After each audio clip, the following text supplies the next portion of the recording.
Hey everyone, and welcome back to the channel. Today, we're diving deep into a common but sometimes tricky issue that many of you might face.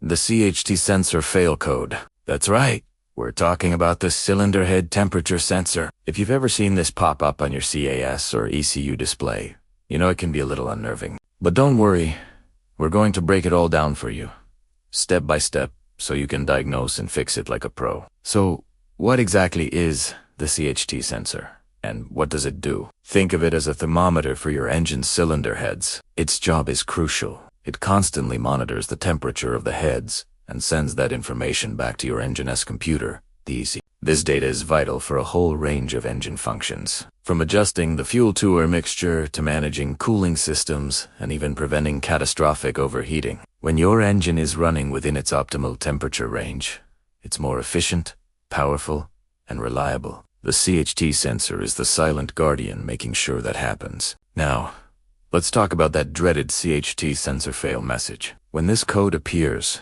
your engine's brain is essentially telling you, hey, I'm not getting reliable temperature readings from one or both of the cylinder heads. This is a problem you can't ignore. The most common symptom you'll notice right away is erratic CHT readings on your display. One moment it might show a normal temperature, and the next it could spike to an impossibly high number or drop to zero. You might see the numbers jumping around wildly, which is a classic sign that the sensor itself, or its connection, is faulty.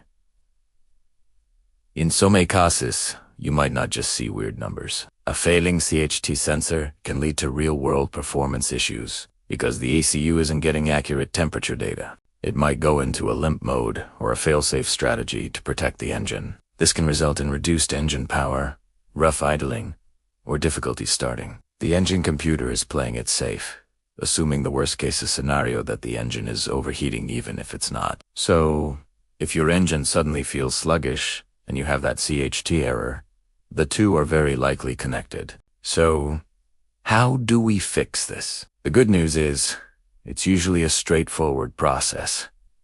The first step is locating the sensors. Most engines with this system have one CHT sensor, also called a probe, mounted on each cylinder head. They typically look like a small metal probe with a wire coming out of it, often screwed directly into the head, sometimes under a spark plug. Once you've found them, the troubleshooting begins. The number one culprit for these failures, aside from the sensor itself, is a bad ground connection. Electricity needs a complete circuit to flow, and a loose or corroded ground wire can interrupt the signal from the sensor to the ECU, causing those wild, erratic readings. So, before you rush to buy new parts, take a close look at the wiring. Trace the ground wires from the sensors and check their connection points on the engine block or frame. Make sure they are clean, tight, and free of any corrosion. Sometimes, simply cleaning and resecuring a ground connection is all it takes to solve the problem. Also, carefully inspect the entire length of the wiring harness for each sensor. Look for any signs of damage, wires that are frayed, melted from touching a hot exhaust pipe, or pinched. A damaged wire can cause a short or an open circuit, leading to the same CHT sensor fail code. If you find any damaged sections, you'll need to repair them properly. If you've checked the grounds and the wiring, and everything looks good, then it's highly likely that the CHT sensor probe itself has failed. These sensors live in a very harsh environment. They re-expose to extreme temperatures and constant vibration, so it is not uncommon for them to wear out over time.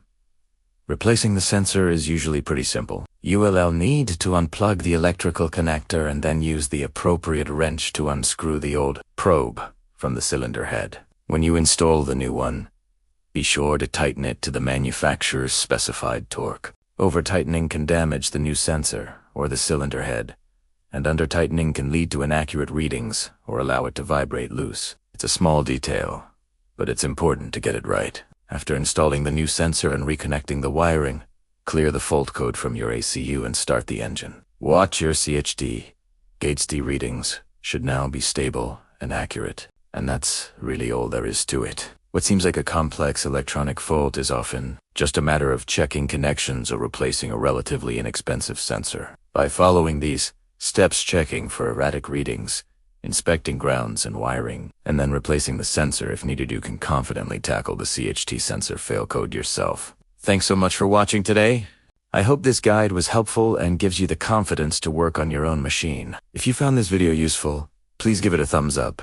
And don't forget to subscribe to the channel for more maintenance tips and DIY guides. Drop a comment below if you've ever dealt with this issue or if you have any questions. Stay safe out there, and we'll see you in the next video.